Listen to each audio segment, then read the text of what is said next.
And I really, really like how they did a twist to how they first met, and it explains it really quickly. Like, as I was reading it, I never forget. Hello everyone, and welcome back to my channel. If you're wondering why I have a more slower tone today, it's because today's book is a little bit spicy. Let's get started. So today's Manga Pollen, I'll Never Be Your Crown Princess.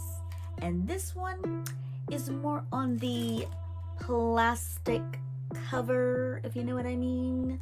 Those of my manga readers, and for my newbies, the plastic cover means it's a book that's got a little bit of nudity. I'm being very generous as I say that. A bit of nudity. Some interesting panels of people in adult situations, and we'll leave it at that. The overview of I'll Never Be a Crown Princess is about our lead character, Liddy, who is, you guessed it, isekai from another world to this medieval world, transition to this new world through a series of unfortunate events in her old world. And she is now the daughter of a duke who is engaged to marry the crown prince. Now you would think that's a great thing and wonderful, wonderful, wonderful, excited. To her, no, she does not want to be with this prince.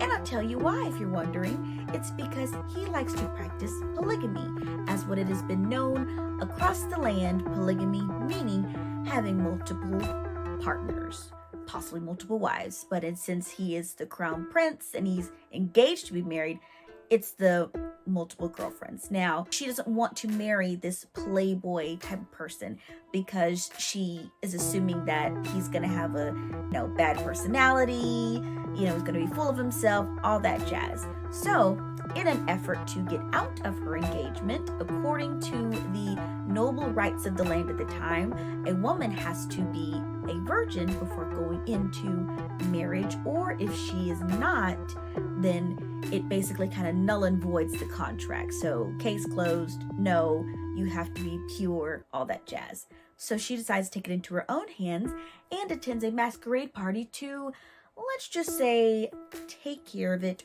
herself.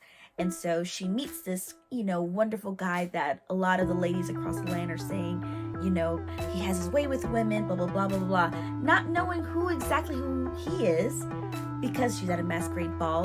He runs into her. She has a plan to use this individual to fix her situation, not realizing that her plan goes to kaputs. And that's how, when you have to read it for yourself before I spoil it. So it's one of those reads of like female empowerment in the terms of she knows what she wants. She has her own standards. She knows the kind of guy she wants to date and marry. And this guy, this crown prince who she's engaged to, does not follow those criteria. And so we kind of see in the first book how her plan gets kind of sidetracked. How upon their first meeting each other for the first time, other than just hearing stories and seeing, only hearing stories about each other from their parents of arranging the marriage.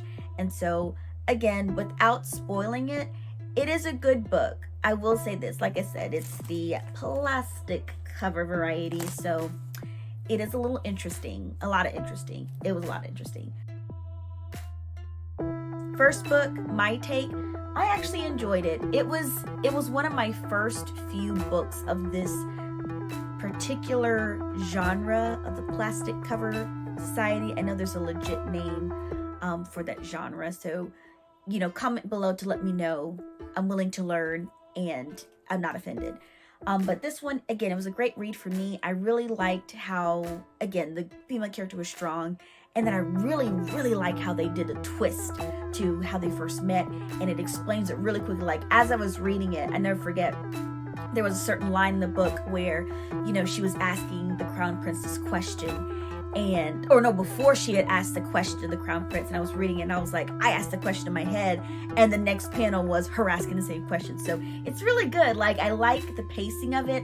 I like how you know, we get to know her character. We get to know, what's crazy is you get to know her character first, and then you see all the way up to the point of the masquerade ball, and then the end, what happens after that. But then it goes backwards a little bit to kind of see his version of how everything happens, and if he may or may not be at that ball. You'll have to read it for yourself. And then shows them finally meeting each other for the first time, and the interesting and funny exchange that transpires. So again, first take of the book, cover of it seemed interesting. You know what, might as well give it a try. Definitely was quite impressed. It was a great read. I was very sad that I saw only book 2 in the stores. I haven't gone online because as you get to see more and more of my videos, I am a very avid book buyer. I love the actual physical book than reading it online. And I know there's some people out there that are like me that love the physical book, from books to planners, all that jazz. We can get into that another day. But this one, I only saw book 1 and 2 in my local bookstore. So I'm not sure if there's more chapters online, if it's ongoing, if the author stopped, or if he's still continuing this story. But again, first take of the first book. Liked it. Kind of loved it a little bit. Definitely give it a chance. Was I hooked? Absolutely. Again, that moment I told you about, just, ooh, wait, what? No. There's moments where you kind of just, ooh, this is interesting. This is interesting. This is interesting. Okay. You may have those moments. You may not have those moments. But there's a little comedy thrown in there for you to where you can kind of just chuckle to yourself and be like, huh, this is a funny cat and mouse kind of story. My sunflower rating for this one, I would honestly say this one was and I'm being generous, I would say this one is a 4.5. 4.5 because I haven't read the next one yet, the second book, right away to see if it continues with that, because I'm not sure if the lead character, Liddy, is going to take a liking to the Crown Prince or not, if their relationship's going to still be the cat and mouse, or if she's going to end up liking him, or if he's going to make an effort. I don't know yet, so that's why I'm giving it the 4.5. I would give it a 5 if it continues that, but on the first book, I'm giving it a 4.5. 4.5 sunflowers. 4.5 sunflowers. Does it have an anime? Not to my knowledge, no. If there is one floating around, I haven't seen it yet, but so far, I honestly don't think it will get one. I feel like it's gonna most likely be one of those short mangas that you kind of read a few chapters, it gets to the end, or it stops abruptly in the middle and you never know what actually happens to the characters. But again, that's my opinion. But so far, it doesn't have an anime. And that concludes this Manga Pollen spicy review of the Plastic Cover Society. Of the Plastic Cover Society. I'll Never Be a Crown Princess. Until next time. Also, not to leave out this little detail on my cup today to match our book. As you can see, there's a little blue rose.